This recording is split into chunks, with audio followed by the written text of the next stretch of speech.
سب سے پہلے تو ارشاد فرمایا کہ یہ وہ محبوب ہیں جو نبی امی ہیں۔ نبی پاک صلی اللہ تعالی علیہ وسلم نے کسی مدرسے سے پڑھا نہیں، حضور علیہ السلام نے کسی دنیاوی استاد کے سامنے بیٹھ کر تعلیم حاصل نہیں کی۔ محبوب کو جو پڑھایا اور سکھایا ہے رب تعالیٰ نے ہی سکھایا ہے۔ حضور نے دنیا میں کسی سے نہیں پڑھا، حضور کا کوئی استاذ نہیں، لیکن علم و حکمت کے، فہم و فراست کے، تدبر اور دانائی کے وہ عظیم موتی میرے رسول پاک نے بیان فرمائے ہیں جو کسی اور کے حصے میں کبھی نہیں آئے، نہ آ سکتے۔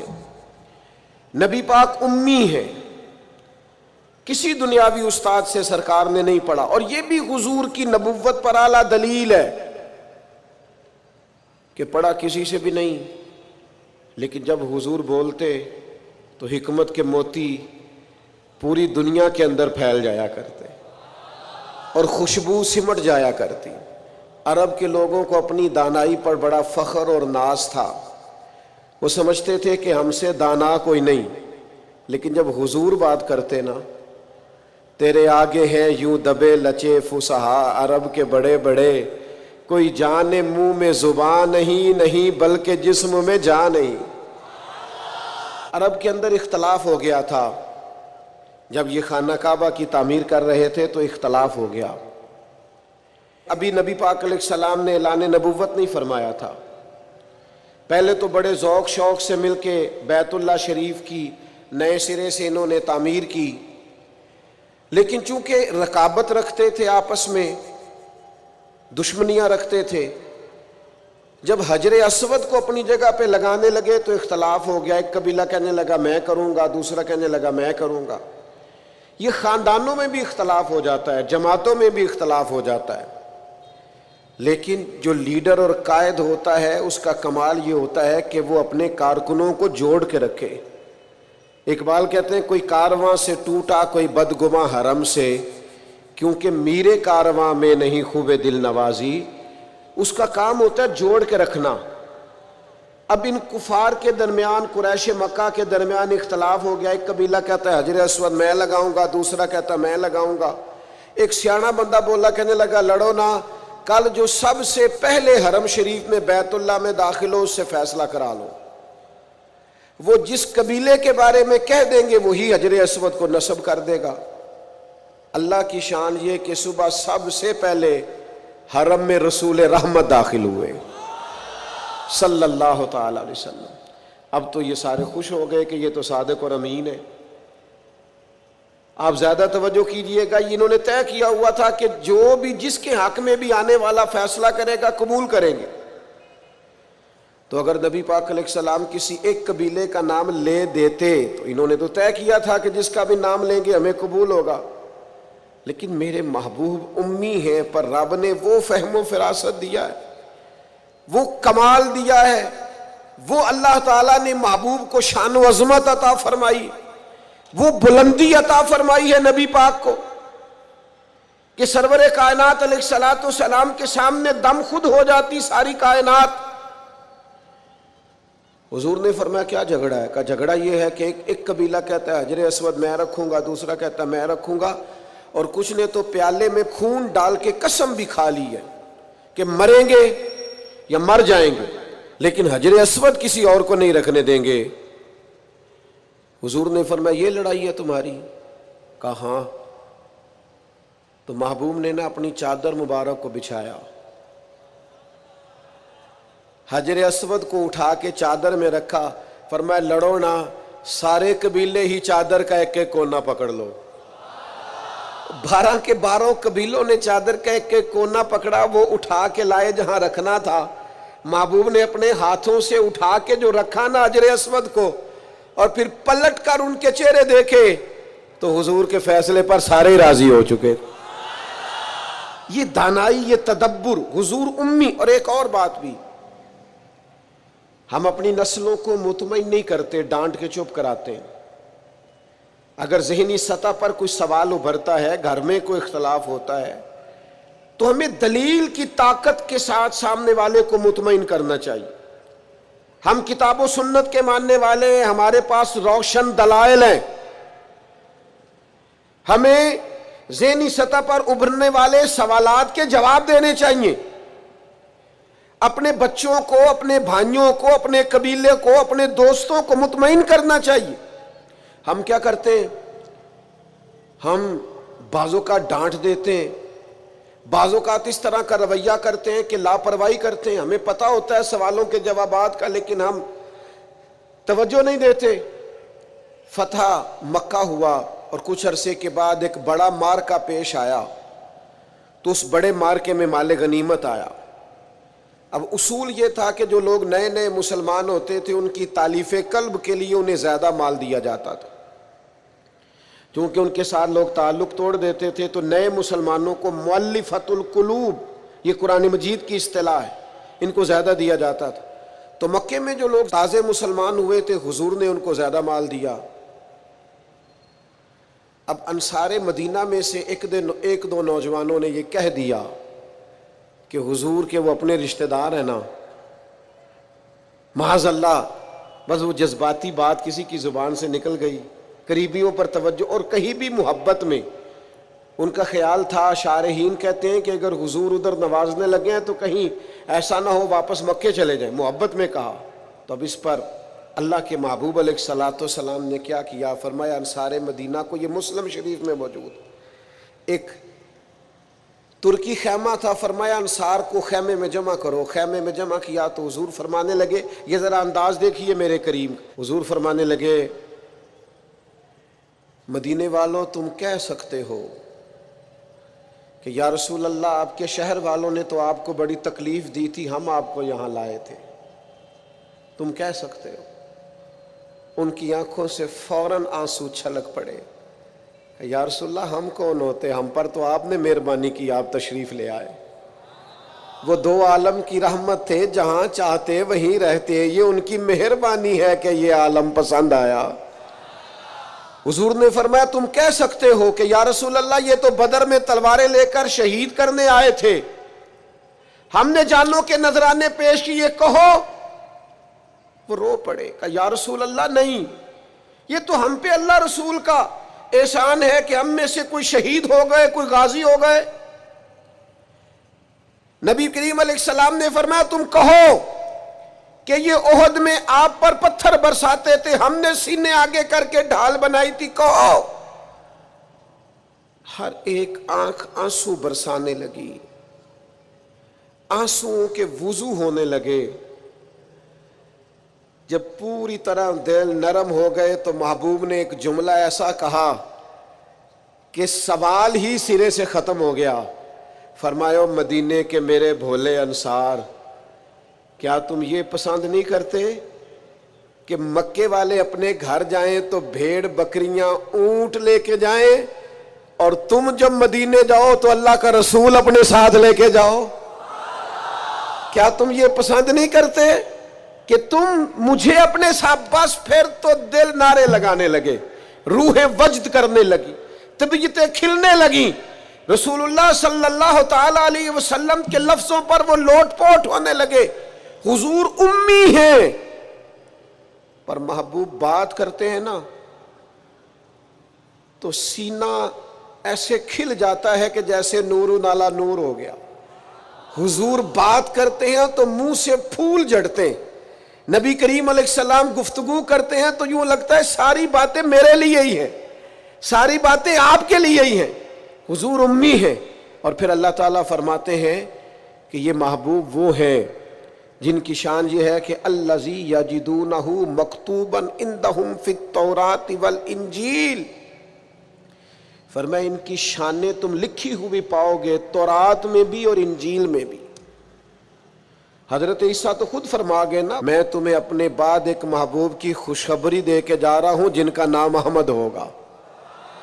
ابن یعقوب کو اللہ نے صورت بخشی، ید بیضا کی کلیم اللہ کو نعمت بخشی، ہر نبی کو کوئی عزت کوئی عظمت بخشی، اور میری سرکار کو بے پردہ زیارت بخشی۔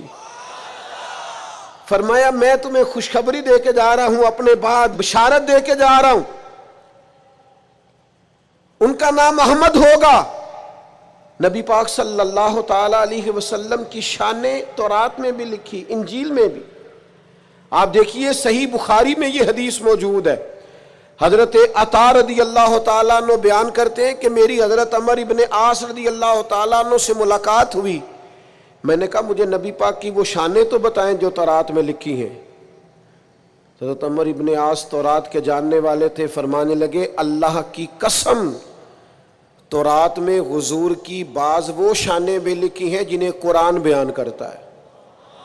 جس طرح قرآن نے کہا یا ایھا النبی انا ارسلناک شاہدا ومبشرا ونذیرا، اے محبوب ہم نے آپ کو خوشخبری دینے والا، ڈر سنانے والا بنا کر بھیجا ہے اور گواہ بنا کے بھیجا ہے۔ فرمایا جس طرح یہ قرآن میں لکھا ہے اسی طرح حضور کی یہ شانیں تورات میں بھی لکھی ہوئی۔ پھر حضرت عمر ابن عاص رضی اللہ تعالیٰ عنہ ارشاد فرمانے لگے حضور علیہ السلام کا نام تورات میں رسول بھی لکھا ہے اور متوکل بھی لکھا ہے۔ پھر فرمایا تورات میں لکھا ہے کہ حضور نہ سخت مزاج ہوں گے نہ سخت دل ہوں گے، اور تورات کے اندر یہ بھی لکھا ہے کہ محبوب برائی کا بدلہ برائی سے نہیں دیں گے، بلکہ کوئی برائی کرے گا تو بدلہ اچھائی سے دیں گے۔ یہ بھی لکھا ہے بازاروں میں شور نہیں کریں گے، یہ بھی لکھا ہے کہ معاف کر دیا کریں گے، بخش دیا کریں گے، اور تورات میں یہ بھی لکھا ہے کہ جن کے کان غفلت کی وجہ سے بہرے، گونگے اور جو لوگ اندھے ہو گئے ہیں، اللہ محبوب کی برکت سے سب کو بینائی اور بصارت عطا فرمائے گا۔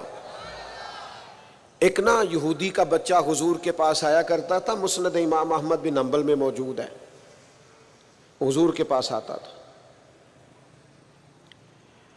اور نبی کریم صلی اللہ تعالی علیہ وسلم کی بارگاہ میں وہ خدمت کرتا تھا۔ بیمار ہو گیا، حضور تیمارداری کرنے گئے تو وہ اپنے باپ کی گود میں لیٹا ہے، تو حضور اس کے باپ سے فرمانے لگے قسم اٹھا کے بتا میری شانیں تورات میں نہیں لکھی ہوئی؟ تو معاذ اللہ تورات اس کی گود میں پڑی تھی، لیکن مکر گیا، کہنے لگا نہیں لکھی۔ اس کا بیٹا جو اس کی گود میں تھا، جوان بیٹا گود میں سر رکھے ہوا تھا، بیمار تھا، کہنے لگا میرا والد غلط کہتا ہے، اللہ کی قسم یا رسول اللہ آپ کی شانیں تورات میں بھی لکھی ہیں اور انجیل میں بھی لکھی ہیں۔ یہ بات اس نے کہی، کلمہ پڑھا، روح پرواز کر گئی۔ حضور اس کے والد سے فرمانے لگے تو ہٹ جا، اور صحابہ سے فرمانے لگے اپنے بھائی کو اٹھا لو، اس نے کلمہ پڑھ لیا، اب یہ ہمارا ہے، ہم اسے ساتھ لے کر کے جائیں۔ حضور کی عظمتیں، شانیں، بلندیاں، رفتیں تورات میں بھی موجود ہے، انجیل میں بھی۔ لاکھ عنوان بدل دیے لوگوں نے، تورات و زبور و انجیل میں تحریف کر دی، لیکن آج بھی جگہ جگہ جو موجود چھپی ہوئی کتابیں ہیں ان میں آج بھی جگہ جگہ حضور کی عظمتوں اور شانوں کا بیان موجود ہے۔ نبی پاک کے تذکرے ہر جگہ، ہر مقام پر، ہر کونے پر۔ خود نبی پاک علیہ السلام نے فرمایا میں تو جناب ابراہیم کی وہ دعا ہوں جو بیت اللہ کی تعمیر کے وقت انہوں نے مانگی تھی، میں تو جناب عیسیٰ کی بشارت ہوں، اور فرمایا میں اپنی ماں کا وہ گویا شانوں والا خواب ہوں جو انہوں نے میری ولادت کے وقت دیکھا تھا۔ حضور کی عظمتوں کا بیان۔ پھر اللہ تعالیٰ نے آگے ارشاد فرمایا یَأْمُرُهُم بِالْمَعْرُوفِ وَيَنْهَاهُمْ عَنِ الْمُنْکَرِ، یہ محبوب تمہیں نیکی کا حکم دیں گے اور برائی سے منع کریں گے۔ ہر ایک نے نیکی کا حکم دیا، ہر پیغمبر، ہر رسول نے، ہر مصلح نے، ہر دائی نے، پر جس پیار کے ساتھ نبی پاک نے لوگوں کو نیکی کی طرف بلایا ہے نا، جس محبت سے، جس درد سے، جس ذوق سے حضور نے بلایا ہے، اور جس طرح دروازہ دروازہ جا کے حضور نے لوگوں کو کہا ہے آ جاؤ دین کی طرف آ جاؤ، جس توانائی کے ساتھ حضور چاہتے ہیں کہ لوگ دوزخ سے بچ جائیں، یہ صرف حضور ہی کا خاصہ ہے۔ یہ حدیث آپ نے یاد رکھنی ہے۔ حضور فرماتے ہیں میری اور تمہاری مثال اس آدمی کی طرح جس نے آگ جلائی تھی، آگ روشن ہو گئی تھی تو پتنگے اس میں گرتے تھے، تو وہ آگ جلانے والا بار بار پتنگوں کو روکتا تھا، نہ جاؤ جل جاؤ گے۔ فرمایا تم بھی بار بار ایسے کام کرتے ہو جو تمہیں دوزخ میں لے جائیں، اور میں تمہیں سینہ بند سے پکڑ پکڑ کے بچاتا ہوں، یہ کام نہ کرنا دوزخ میں لے جائے گا، یہ کام نہ کرنا دوزخ میں۔ نبی پاک نے ایک ایک مرحلے میں امت کی رہنمائی کی، ایک ایک کونے میں تربیت فرمائی، اور بڑی جانفشانی کے ساتھ، بڑی ہمت کے ساتھ، جد و جہد کے ساتھ لوگوں کو دین کا پیغام دیا، اور پھر بڑی دانائی سے۔ آج کچھ لوگوں کا انداز تبلیغ جارحانہ ہے، وہ کسی کو نماز کی دعوت بھی دیتے ہیں تو تلخ لہجے کے ساتھ، اپنے کسی بھائی کو دین کا پیغام دیتے ہیں تو ترش انداز کے ساتھ، حالانکہ اپنے حق میں جب وہ باتیں کرتے ہیں تو میٹھی۔ آپ کو اگر اپنا سودا بیچنے کے لیے نرم بات کرنی آتی ہے تو حضور کے دین کے لیے نرم بات کیوں نہیں کرتے؟ اگر اپنے بچے کو اپنے حق میں قائل کرنے کے لیے لہجے کو باوضو کر کے میٹھا کرتے ہو تو اپنے بچے کو نماز کی طرف مائل کرنے کے لیے، دین کی طرف مائل کرنے کے لیے میٹھا کیوں نہیں کرتے؟ آپ کا انداز حسین ہو، خوبصورت ہو۔ ادعو الی سبیل ربک بالحکمہ، لوگوں کو دانائی کے ساتھ اللہ کی طرف بلاؤ۔ اور یہ جو لوگوں نے کہنا شروع کر دیا نا یہ صرف علماء کی ڈیوٹی ہے، تو میرے بھائی نبی پاک علیہ السلام نے تو ایک معنی میں ہر امتی کو مبلغ بنایا ہے۔ فرمایا میری ایک آیت بھی کسی تک پہنچی ہے، ایک بات بھی تو دین میں لے جائے، پھیلائے جا کے۔ ایک ایک آدمی کی ذمہ داری ہے، آج ایک ایک کی ذمہ داری ہے دین کی خدمت کرنا، ڈیوٹی کرنا، لوگوں کو خیر کی طرف بلانا، بھلائی کی دعوت دینا۔ بڑا ثواب ہے مدینہ شریف میں مسجد نبوی شریف اور جنت البقیع میں دفن ہونے کا بڑا اجر ہے، پر حضرت جابر ابن عبداللہ کا مزار تو کہیں اور ہے،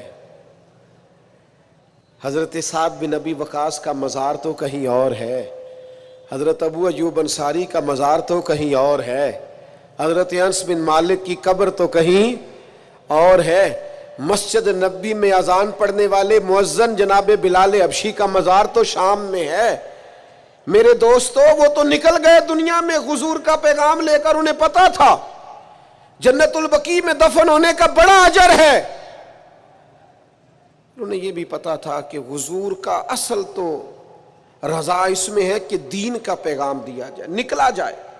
جب یہ درد لگ جاتا ہے نا زندگی میں تو پھر انسان گلی گلی گھومتا ہے دین کا پیغام لے کر، نگر نگر جاتا ہے، عدم سے لائی ہے ہستی میں آرزو رسول، کہاں کہاں لیے پھرتی ہے جستجو رسول۔ پھر انسان بیماریاں نہیں دیکھتا، تھکاوٹیں نہیں دیکھتا، گھر نہیں دیکھتا، پھر وہ اپنے اعلیٰ مقاصد کے لیے میدانوں میں رہتا ہے، جد و جہد کرتا ہے، کوشش کرتا ہے، ہمت کرتا ہے۔ آج امت مسلمہ کروڑوں میں ہے، کاروبار کو ٹائم دیتے، بچوں کو، دوستوں کو، صحت کو ٹائم دیتے، دین کو کیوں نہیں دیتے؟ پیغام دین اور بڑے خوبصورت انداز میں دیکھیے نا، ایک شخص نے بھی آ کے نبی پاک سے دین کی بات پوچھی ہے تو حضور نے ایک بندے کو بھی بتائی ہے، اور 100 نے آ کے پوچھی ہے تو حضور نے 100 کو بھی بتائی ہے۔ پیغام دین دانائی سے، تدبر سے۔ اور پھر آگے ارشاد فرمایا اللہ تعالیٰ نے، فرمایا جو پاک چیزیں ہیں وہ محبوب تم پر حلال کرتے ہیں، اور جو گندی چیزیں ہیں وہ محبوب تم پر حرام کرتے۔ یہ بھی یاد رکھنا، نبی پاک علیہ الصلوۃ والسلام نے فرمایا قیامت کے قریب ایک بندہ ٹیک لگا کے تکیے سے بیٹھ جائے گا اور کہے گا حلال وہی ہے جسے قرآن نے حلال کہا، اور حرام وہی ہے جسے قرآن نے حرام کہا۔ خود حضور فرماتے ہیں، فرمایا جسے اللہ کے رسول حلال کر دے وہ بھی حلال ہے، اور جسے حضور حرام کہیں وہ بھی حرام ہے۔ نبی کریم علیہ الصلوۃ والسلام کو اللہ نے شارع بنایا ہے، شارع۔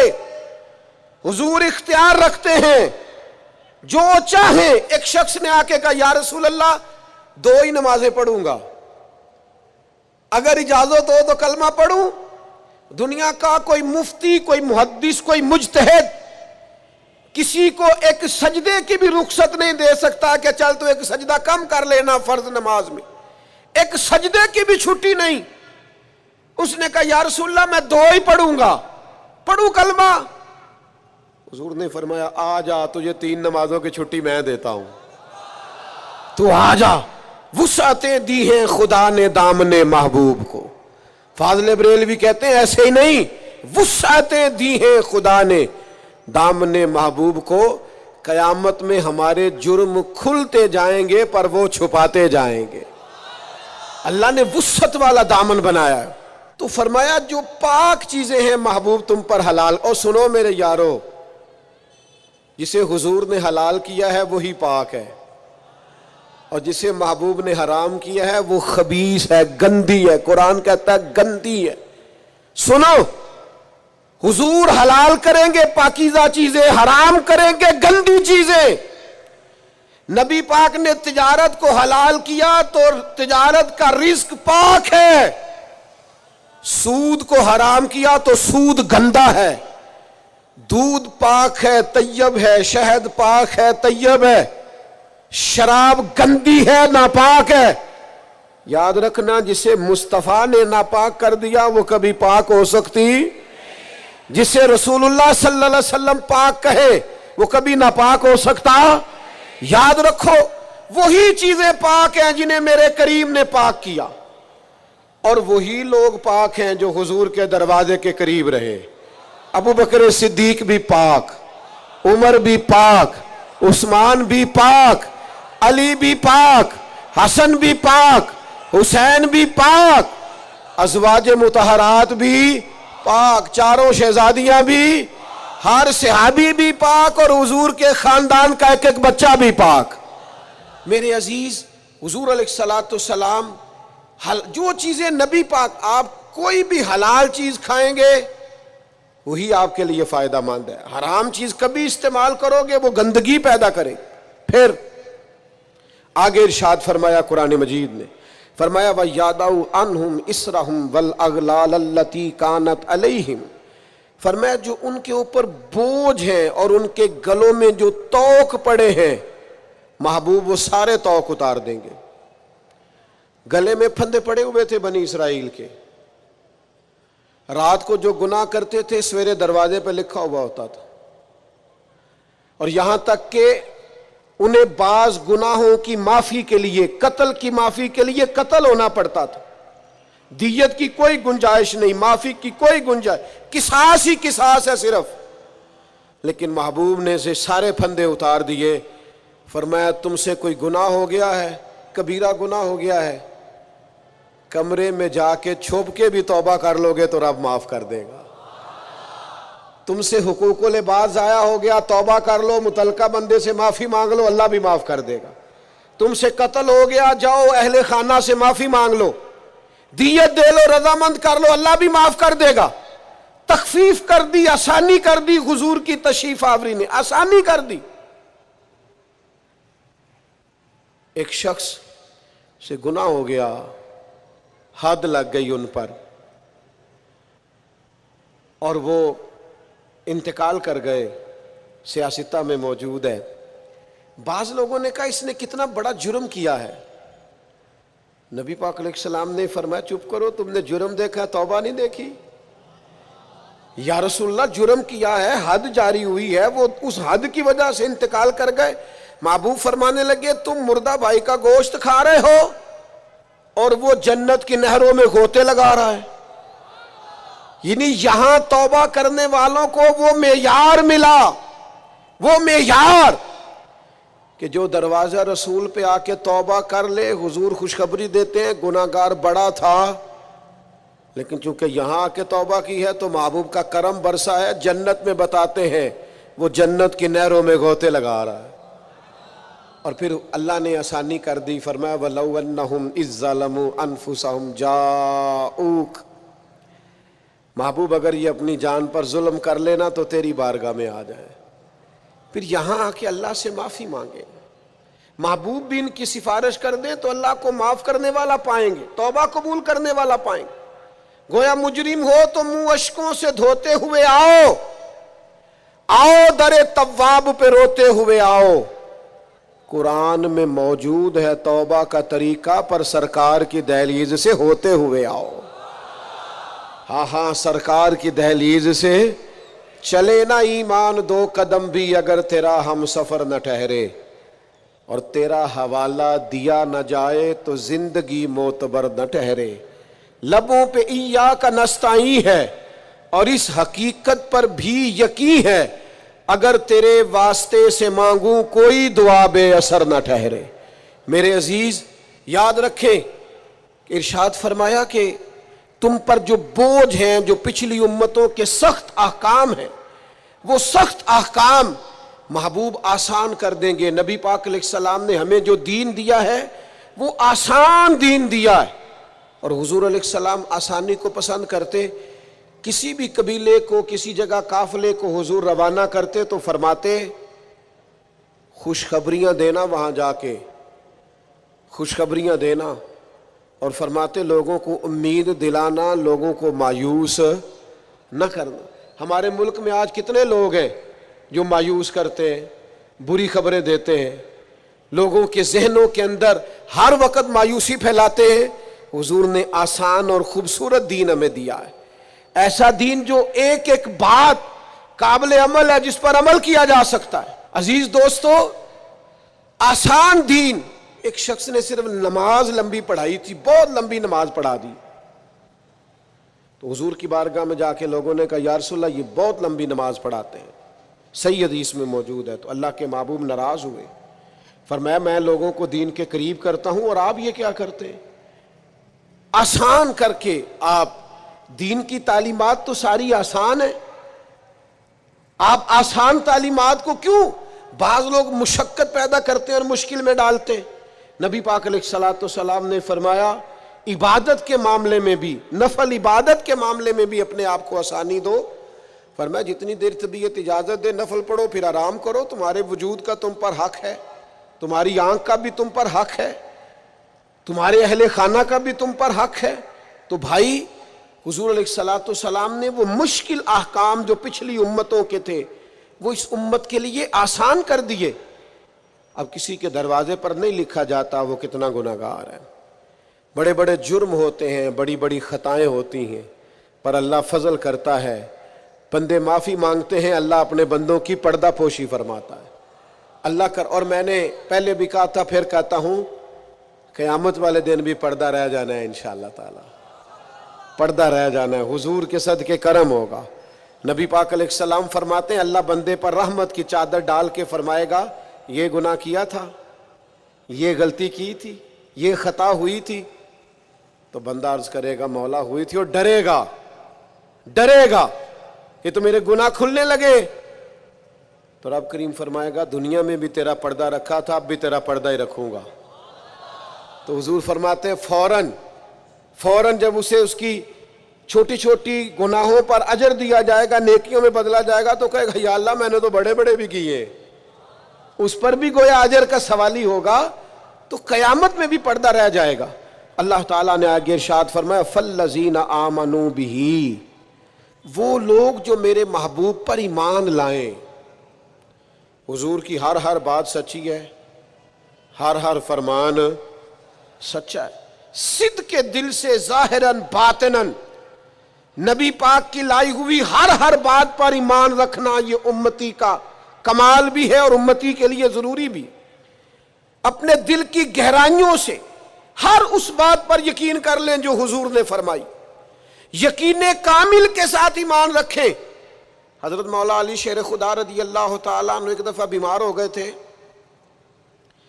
مسند احمد بن حنبل میں موجود ہے، تو بعض صحابہ تیمارداری کرنے گئے تو جناب شیر خدا کی اس نکاحت کو دیکھ کر پریشان ہو گئے، تو حضرت علی فرمانے لگے فکر نہ کرو، مجھے کچھ بھی نہیں ہوگا، اس بیماری سے میں ٹھیک ہو جاؤں گا۔ کہا آپ کو اتنا یقین کس طرح ہے؟ تو حضرت علی فرمانے لگے مجھے نبی پاک علیہ السلام نے فرمایا تھا علی آپ اس وقت دنیا سے جائیں گے جب آپ کی داڑھی خون سے رنگین ہوگی، معنی کیا ہے؟ مجھ پر حملہ ہوگا، مجھے شہید کیا جائے گا، ساڈے نبی دی زبان ساڈے واسطے قرآن، جو دن کو کہہ دیا دن ہے تو دن نکل آیا، اور جو شب کو کہہ دیا شب ہے تو رات ہو کے رہی۔ اور خدا نے ان کی زبان کو وہ اختیار دیا جو نکلی منہ سے ان کے وہ بات ہو کے رہی. اور میرے اعلیٰ حضرت فرماتے ہیں وہ زبان جس کو سب کن کی کنجی کہے اس کی نافذ حکومت پہ لاکھوں سلام. حضور کے ہر فرمان پر یقین کامل رکھیں. پھر ارشاد فرمایا وَعَذَّرُوهُ، اور محبوب کی تعظیم کریں. نبی پاک علیہ السلام کی تعظیم حضور کی حیات مبارکہ میں بھی اور حضور کی حیات وصال ظاہری کے بعد بھی ایک ہی طرح ضروری ہے. نبی پاک علیہ السلام کی تعظیم کی جائے. صحابہ کیسے تعظیم کرتے؟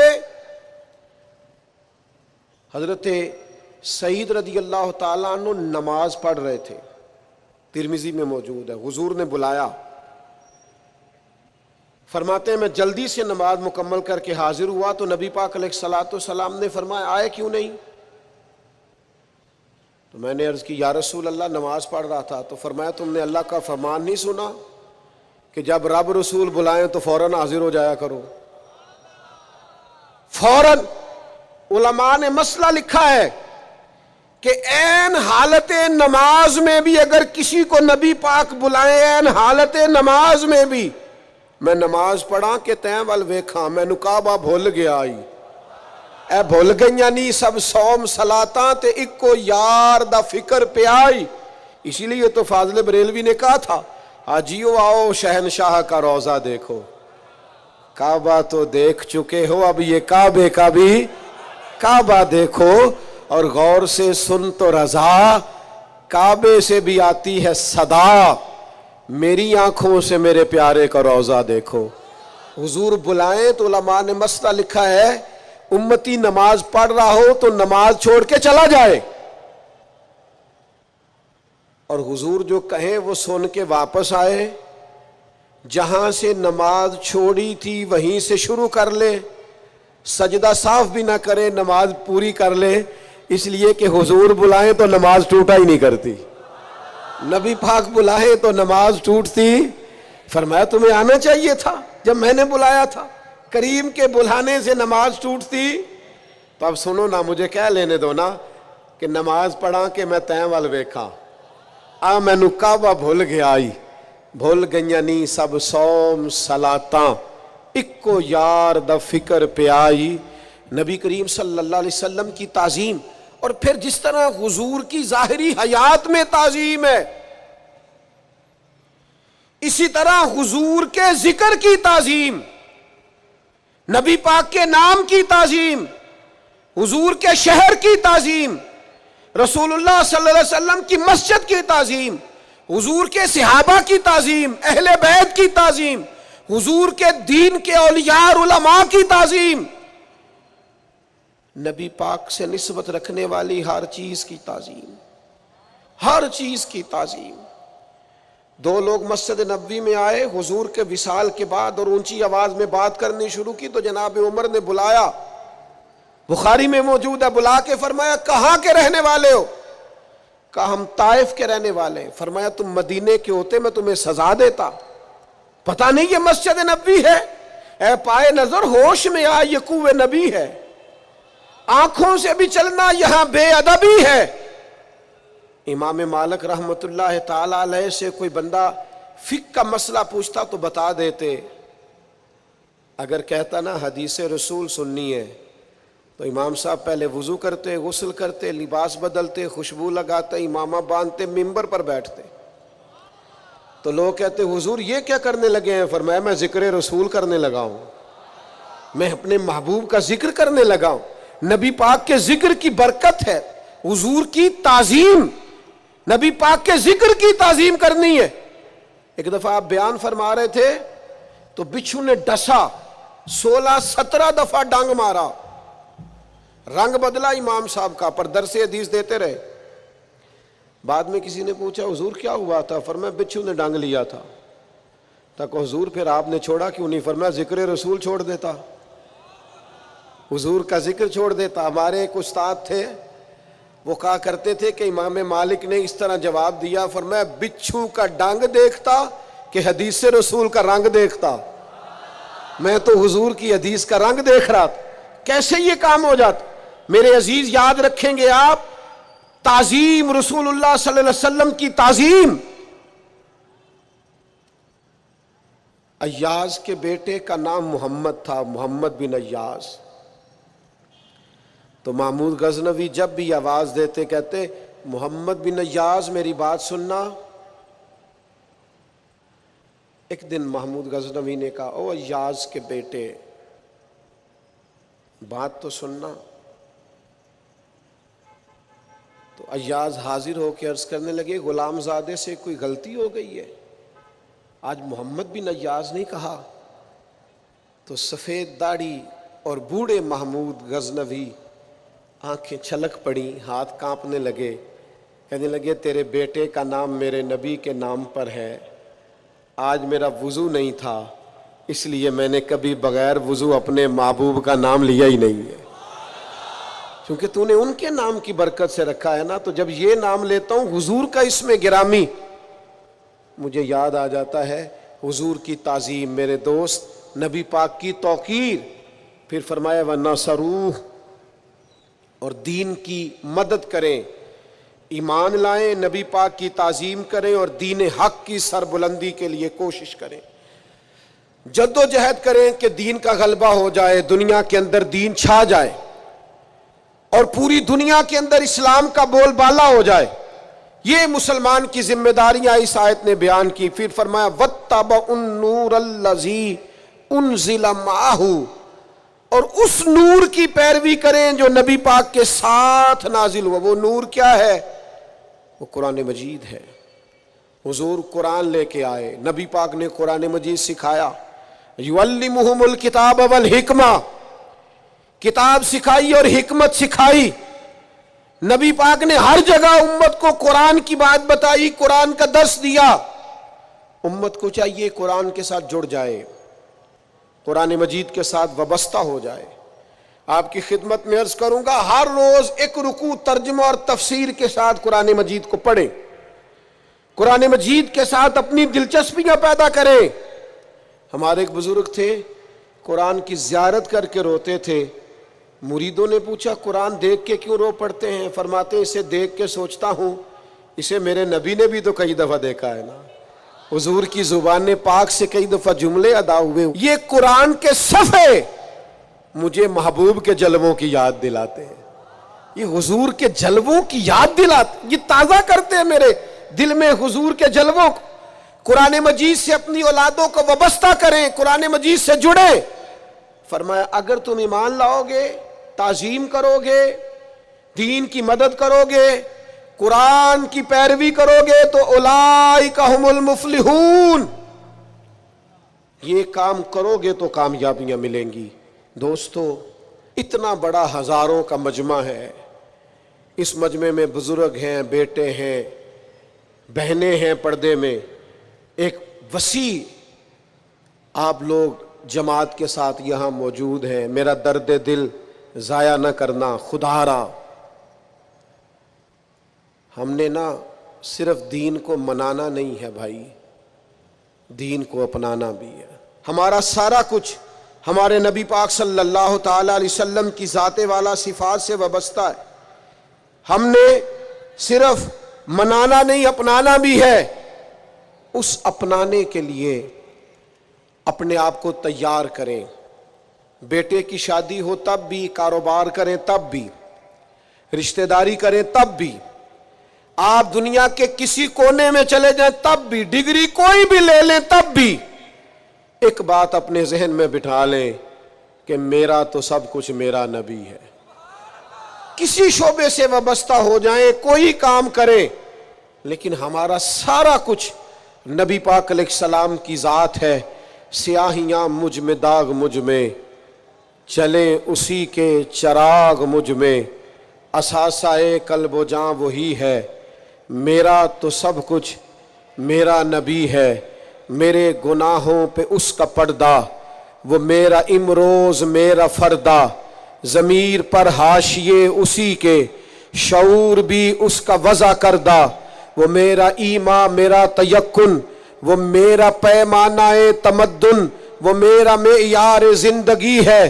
بول کے کہیے میرا تو سب کچھ، میرا تو سب کچھ، وہ میری منزل بھی ہم سفر بھی، وہ سامنے بھی پس نظر بھی، وہی مجھے دور سے پکارے، اسی کی پرچھائی روح پر بھی، وہ رنگ میرا وہ میری خوشبو، میں اس کی مٹھی کا ایک جگنو، وہ میرے اندر کی روشنی ہے. میرا تو سب کچھ میرا نبی ہے. ازل کے چہرے پہ نور اس کا، ظہور عالم ظہور اس کا، خود اس کی آواز گفتہ حق، خود اس کی تنہائی طور اس کا. بہت سے عالی مقام آئے پر خدا کے بعد اس کا نام آئے، وہ اولی ہے وہ آخری ہے. میرا تو سب کچھ میرا نبی ہے. نہ مجھ سے بارے عمل اٹھے گا، نہ عزو ہی کوئی ساتھ دے گا. اگر کہے گا تو روز محشر خدا سے میرا نبی کہے گا، سیاہیاں داغ صاف کر دے، اسے میرے مولا معاف کر دے. یہ میرا عاشق ہے وارثی ہے. میرا تو سب کچھ میرا نبی ہے. وما علینا الا البلاغ.